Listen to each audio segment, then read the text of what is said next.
നീ ഇവിടെ പട്ടിണിയെ? അവന്റെ തീറ്റ കണ്ടാ പിന്നെ കോഴി മുട്ട ഇടൂല ഒരിക്കലും. അച്ഛൻ കഴിക്കുന്നില്ലേ? അച്ഛൻ പച്ചവെള്ളം കുടിച്ചോളാം മോനെ. മോൻ എന്ത് ചെയ്യുന്നു? വർക്കൗട്ട് ചെയ്യുന്നു. അല്ലാതെ ഇന്ന് ബൈസൺ അടിച്ചു. ബൈസനായിട്ട് എന്താ പ്രശ്നം?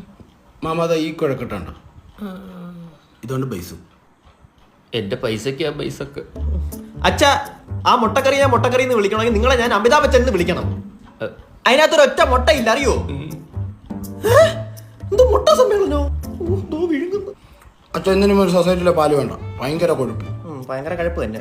മാമ ഇതൊന്ന് നോക്കി, ഇതിലൂടെ കയറേണ്ട മാംസമാണ് ഈ മാംസം വേണ്ട ഒറ്റയ്ക്ക് കയറ്റുന്നത്. ഇപ്പൊ നാട്ടുകാരെ കണ്ടി ഇത് മാംസവും ഞാൻ പിണ്ടവും. ഇവനെയും കൂടെ ജിമ്മി വിടു.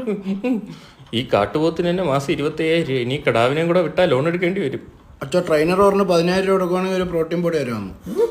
10,000 രൂപയുടെ പ്രോട്ടീൻ പൊടി എന്നിട്ട് ഇയാൾ ഹൾക്കായിട്ട് അഭിനയിക്കാൻ പോന്നാ? ഒരു ജിമ്മിൽ ആശാ മതി ഒരു കുടുംബത്തിലെ സ്വത്തൊക്കെ നശിപ്പിക്കാൻ. മോനെ, അച്ഛന്റെ മാസ വരുമാനം എന്ന് പറഞ്ഞാൽ 15,000 പിടിച്ചിട്ട്.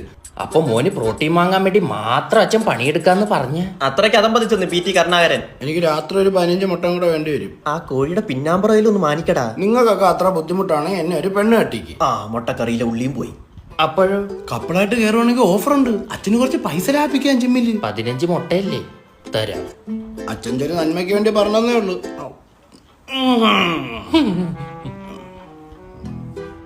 ഒരു കുടുംബം വലിഞ്ഞു മുറുകിയ ഒച്ചയാ കേട്ടത്.